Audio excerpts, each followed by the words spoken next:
Bienvenue sur Relirons la Caraïbe, une plateforme numérique dédiée à la Caraïbe. Histoire, géographie, sciences humaines et sociales sur et dans la Caraïbe. Chaque mois, une vidéo pour raconter et expliquer. À écouter, à regarder et à lire. La colonisation européenne qui débute au XVe siècle a-t-elle provoqué la disparition des Kalinago aux Antilles ? La colonisation des Antilles par les Européens semble fatale aux Kalinago. Pourtant, ces derniers n'abandonnent pas leurs terres sans résistance et les colons utilisent la force pour leurs projets expansionnistes. Les chiffres montrent une chute importante de la population kalina dès le XVIe siècle. On parle de choc microbien. La guerre des Caraïbes s'achève avec la signature du traité de Basse-Terre en 1660 et laisse la population amérindienne exsangue.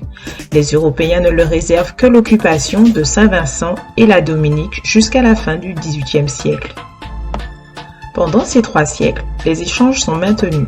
Cette période de cohabitation permet des métissages et la transmission de la culture et de la mémoire des Kalinago. Si l'héritage amérindien reste faible du point de vue génétique dans les Antilles françaises, il est réel. L'étude des registres permet de suivre les familles des descendants des anciens naturels de l'île, comme Louis-Ernest Desproges.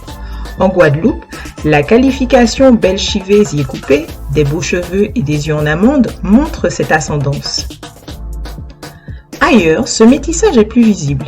À la Dominique, en 1903, une réserve de 15 km², le Kalinago Territory, abrite les descendants des Kalinago de l'île. Les Black Caribs, Caraïbes noirs, aussi appelés Garifounas, mangeurs de manioc, sont nés des unions entre esclaves africains et amérindiens au début du XVIIe siècle. Réfugiés principalement au Honduras et à Belize, ils ont conservé en partie les traditions de leurs ancêtres.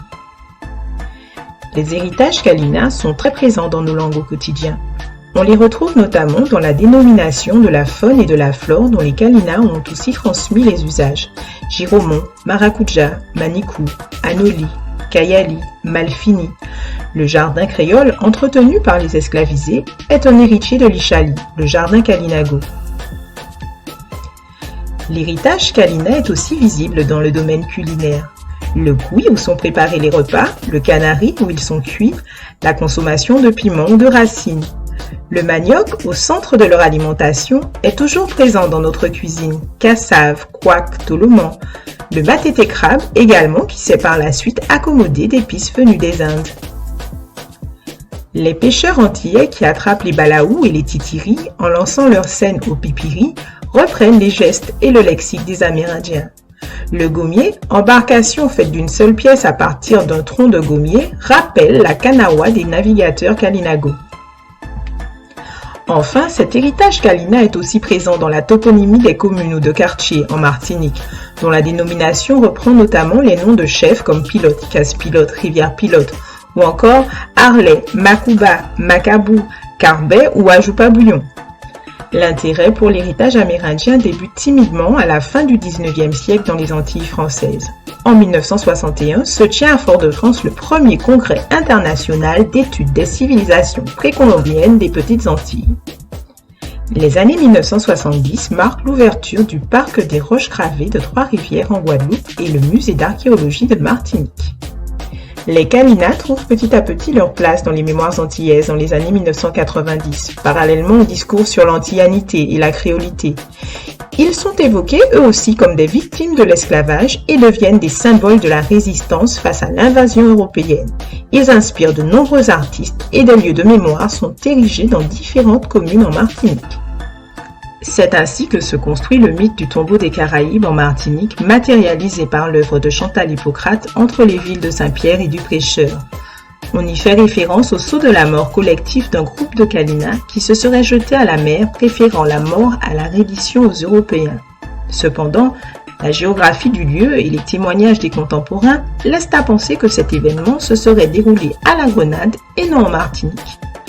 Que faut-il retenir ? Une majorité des Kalinago insulaires sont victimes de la colonisation européenne. Les héritages de la civilisation kalina sont nombreux aux Antilles. Les Kalinago sont aujourd'hui perçus et enseignés comme des ancêtres des populations antillaises d'aujourd'hui.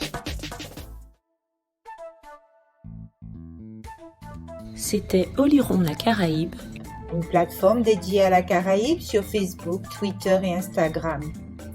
À écouter, à regarder et à lire.